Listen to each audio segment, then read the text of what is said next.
It's Met time. It's Met time. We are in Met country. We love our Mets. We love what's going on.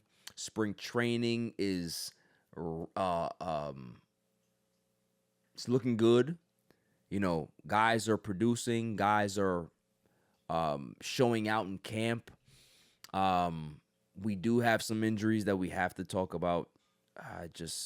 We spoke about Frankie Montas, and then all of a sudden, Sean Manaea.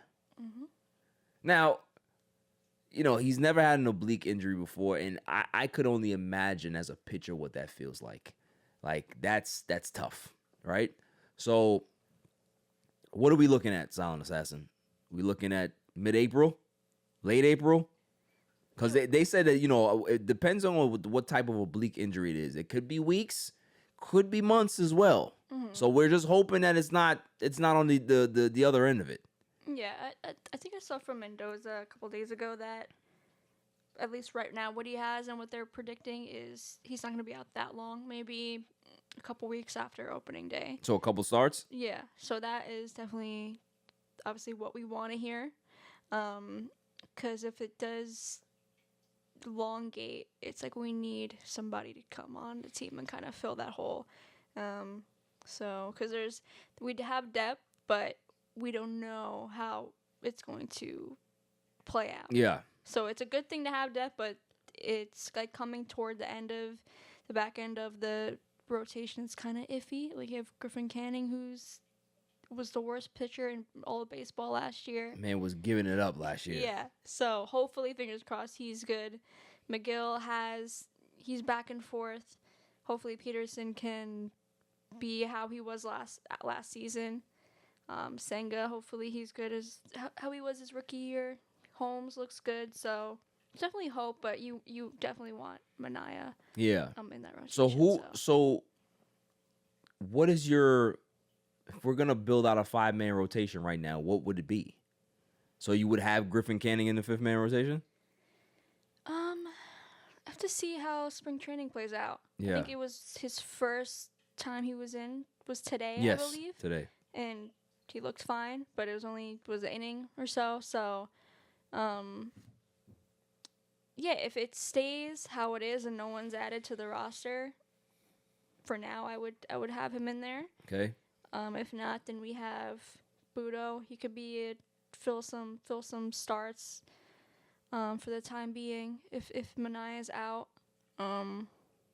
so we'll see what happens, how the rest of spring training plays out as well. That's a big factor. Yeah, I mean, listen, it's concerning to me, but like you said, you know, we have the depth, and I like that way of building out your roster, your rotation. Have the depth, you know, instead of having these big high-priced arms that if those guys actually go down, you're in big trouble, right? You know, our pitching depth, or, you know, our pitching staff in general, starting pitching was always in question because it was all if a guy can be well, if a guy can do this, if he can be able to do this. So there's a lot of question marks.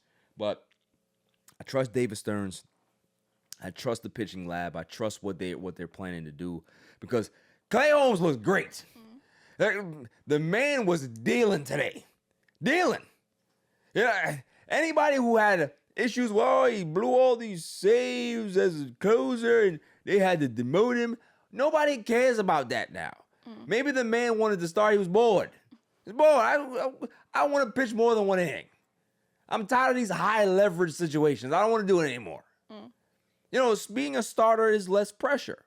Obviously, like you have time to be able to work it. You can be able to work through the count multiple times and all stuff, or work through the lineup multiple times. So, you know,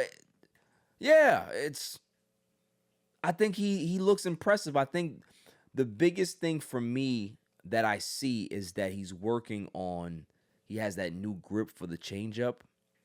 He has a slider. You know, when you have the 3 S's, you know, whether it be slider, splitter, you know, sinker, whatever it is, those are good because those pitches generate ground outs, and ground outs are always good for a pitcher because they're easy outs. And when you have a good defense, especially up the middle that the Mets have, those are the things that you're looking for. So really, really impressed by Clay Holmes. Francisco Alvarez is playing well too. I see that he's tearing it up. Pete Alonso. Pete Alonso looks good. I think he's preparing himself to possibly be the third hole hitter. Mm-hmm. You know what I mean? He was back in 2022, he was using all fields. He was a guy that used to go opposite way. He used to be able to be a more gap to gap hitter. And that's when we thought that he was kind of on par with Judge. When those years, everybody's having that conversation. Who would you rather have, Judge or Pete? Mm-hmm. And, he hasn't gotten back to that form yet. So if he can find a way to be able to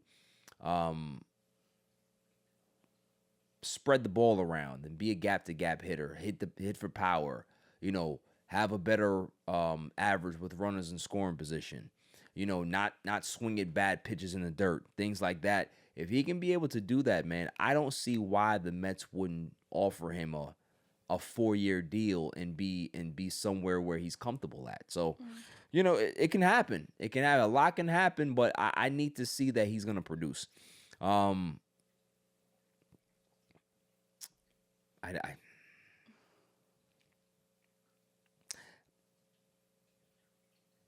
think I have to have a change of heart.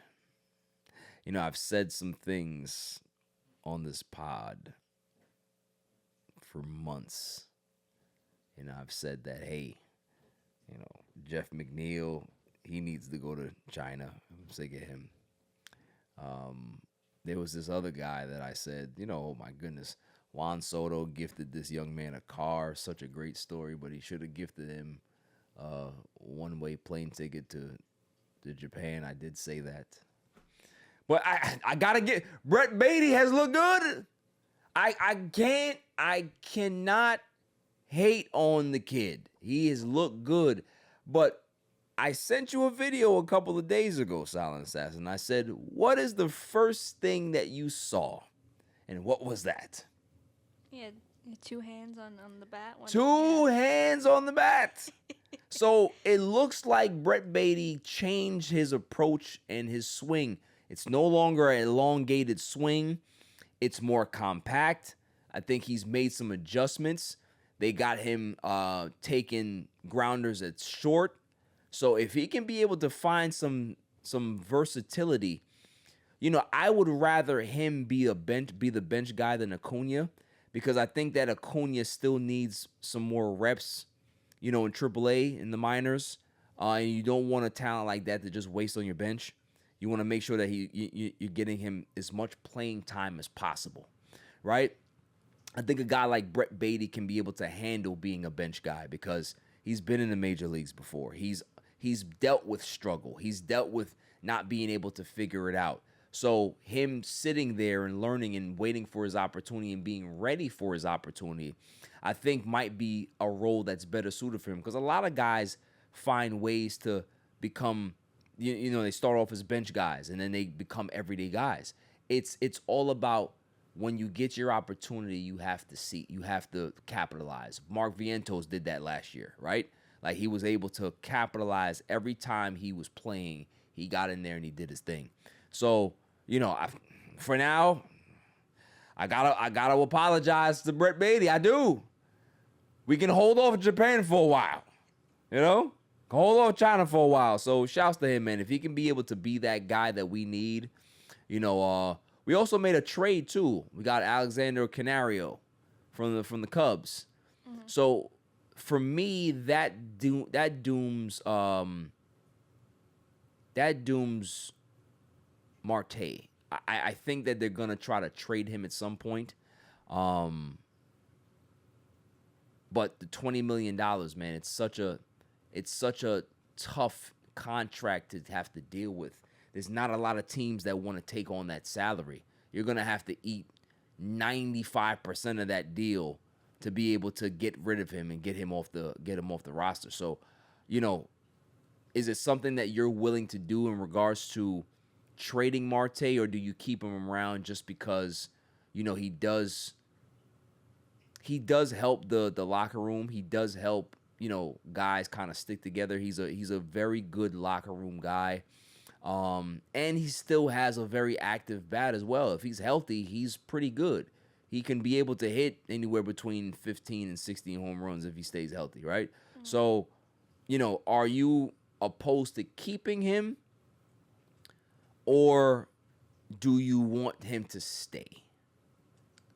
Yeah, I'm on the side of I would love for him to stay, just because he is like an important presence. I feel Right. for the team, and when he's healthy, he's a really good player. Yeah. And also like, what can we get back from him at this point? Like something of value. I don't really Bullpen see. help probably. Yeah, Yeah. I don't know. I feel like at least right now, the team is better with him on it. No, I don't really want them to part ways with him. Especially too seeing all like the spring training videos, everyone's around Marte. Yeah. So just having like a great time. So He's a consummate professional, man. He Yeah. really is. yeah, He really is. I don't want to see him kind of not get opportunities.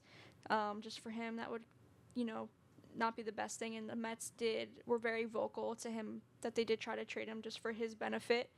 But I don't know. We'll see. We'll see what happens. But It's a business, Yeah. man. Is sometimes you need another party to be able to dance with you, and if they haven't found another dance partner, it's gonna take a while. I think that they'll get it done. It's just that right now it might not be a situation. But Canario, I think Canario is he has some talent. He's a guy that didn't have any options left. And the Cubs, I don't think that they necessarily wanted to get rid of him because he does have talent. He does have upside and potential. He's 24 years old.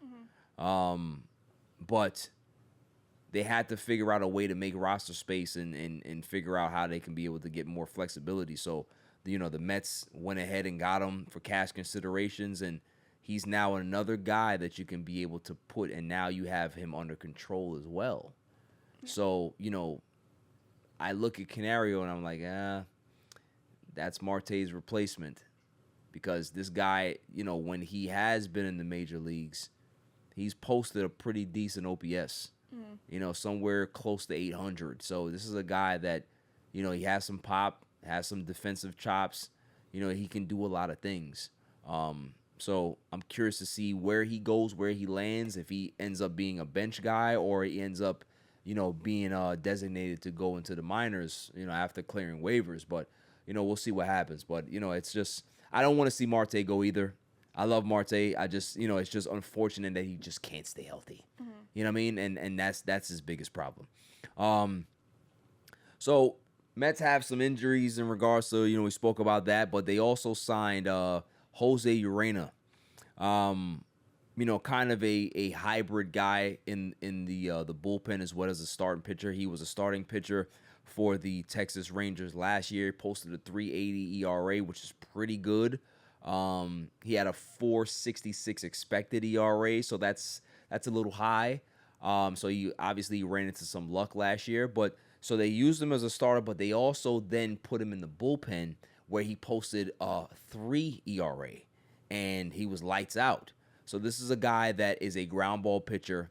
He has a 90, anywhere in the low 90s to mid 90s sinker. This is a guy that has great stuff, nasty stuff. And if you can be able to use him as a spot starter until guys can be able to get healthy, that's a bonus. If you can be able to now put him in the bullpen to be able to have another high-powered arm in high-leverage situations that can be able to induce ground balls, now you're in business. So this is a very underrated signing. I was excited when I saw it because I know of him. And, this is a guy that can be able to really help this team. It's a high reward, low risk type of situation. If it doesn't work out, it doesn't work out. But I just think that this guy has great stuff with this pitching lab, with Hefner and everybody.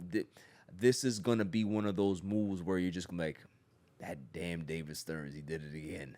You know what I mean? So I'm excited. How do you feel about a Silent Assassin? Yeah, I think it's a great move, especially to like being like a minors deal. It's like so like basically like free Yeah. to get, especially pitching is so expensive nowadays to get someone like that. Absolutely. And like I said, it's great to have depth to the rotation if needed in the bullpen. So definitely a good move. Yeah. I think, yeah. Great. I'm telling you. I'm excited, man. I'm hyped. I can't believe I'm talking about Brett Baty and being positive about it. It's ridiculous. I expected this kid to fail. And I was like, oh, it's easy. Go ahead and option him. Just send him now. But he's probably going to work his way on this team. Yeah, I hope it's a Viento situation. Yeah. So because now you have two young guys that you can be able to. You got him, Alvarez, Vientos. You got. That's good. Yeah. That's pretty good. Yeah, definitely. And if he can be able to kick if he can kick McNeil the hell out of here, but I don't know. I just want to see if he's worked on his defense and his range because man, we've discussed it. He was awful in the field, just bad. You know what I mean? Viento's bad, but at least we know what we're getting out of him with the bats, right? We can take that. Yeah. But man, he is bad, real bad. So hopefully, Frankie can get to him. You know what I mean? Teach him some stuff. Oh, captain, my captain. I hope that they officially give him the captaincy. Yeah. You know what I mean? Like, it's not a given, but David Wright's talked about it. John Franco has talked about it. There's been so many people that have talked about it, and I just think that yes, he's the unofficial captain, but he needs to be the official captain. Damn having Judge being the only guy in New York with a seat. No. Give it to Frankie. He's earned it. Yeah, even I was watching the what was it, the yearbook of this past year, and like the whole like Lindor segment was just like, this needs to happen. Yeah. The way that everyone was talking about him, and then now everyone's saying like, this needs to happen. Like you said, the ex-players and everything. I don't even know if Steve mentioned something about it or Lindor had mentioned something about it. He's like, I would love obviously to be captain. So I think it's definitely a move that's gonna come. Yeah, I mean, soon. I think he talked about it. He said he would love the honor, but he's one of a few captains on this team, and he's just gonna continue to operate the way he's operating, and if it comes, great. If it doesn't, he's just gonna continue to do what he's been doing. So, I expect nothing less from Frankie in regards to what he said. He's David Wright incarnate. I missed sitting third base line in those games watching number 5, man. But watching my man Francisco Lindor, it's been a pleasure and a blessing over these that we're entering year 5. Crazy. It's nuts. Yeah. It just happened yesterday. You know what I mean? I remember it was 2021 he came, right? 21, yeah. It's insane. So yeah, it's I'm excited. Silent Assassin is excited. Mets fans all across the world should be excited. And again, like, there's different ways to build out a team in a rotation. Traditionally people want to have the big arms, the big contracts, the big names at the top of your rotation. But the way baseball is headed with all the analytics, the sabermetrics and all this stuff, having medium tier guys on decent deals with depth actually works better for me, in my opinion, because you're giving yourself a chance to be able to find lightning in a bottle, right? If you have these big high-priced arms that we've seen, we went out and got some high-priced arms on low, small years, high AAV, and it didn't work out. So starting pitching is volatile. It's always been volatile. And when you have guys that throw hard, when you have guys that have logged a lot of innings, there might be a time where there could be some injury concerns. I mean, think about the Yankees. Segue into them. They got Carlos Rodon, injury concerns. You have Max Fried, injury concerns. Garrett Cole, he's a bulldog, right? But if he ends up having injury concerns and these guys tend to miss some time, what is that rotation going to look like? They have nothing. Yeah, I don't really agree. Obviously Yankee fans our rotation beats yours by a mile, but like I said, you have those guys and nothing else. Like Yeah. if someone goes down, there's no one to come fill Trouble. the role. Yeah. Yeah. So at least with the Mets have, okay, they're, on paper, might be questionable, but Yeah. at least you have something because it's baseball. Anything can happen. Anything can happen. Yeah. If for you to be successful as a baseball team in a baseball season, you need to have at least 9 to 10 starting pitchers in any given year because you just never know what's gonna happen. Yeah. You're gonna need a spot star here. Some guy is gonna need an extra day. Like all of these things, you need guys to be available, and you need to make sure that you have arms that you can be able to throw out there that are fresh, that can be able to deal with pitching a few innings and all that stuff. So you need all hands on deck when it comes to this pitching staff. So I salute and applaud the way David Stearns has built this roster and built this pitching staff, because I think that I would have done it the same way. So shouts to him. I can't wait to see what happens. I am very, very close to buying these obnoxious tickets for opening day. It's a lot. Yeah. It's a lot. I'm like, should I do it? It's just like, I'm thinking back to, what was it, game 3, game 4 against the Phillies. I'm like, I should have been there. Yeah, like, exactly. Like, I remember, because you were going back and forth. I said, yo, you should go. And you're like, I don't want to jinx it. You should have went. Because that experience, win or lose, you would always remember that. You know what I mean? That was the moment. Yeah. It's like literally they advanced, and like seeing everybody, like I was getting, what is it, FOMO? Like, Yeah. Watching it, I'm like, yeah. It's like, oh, I could have been there. So, yeah, next time if it happens this year, you got to go.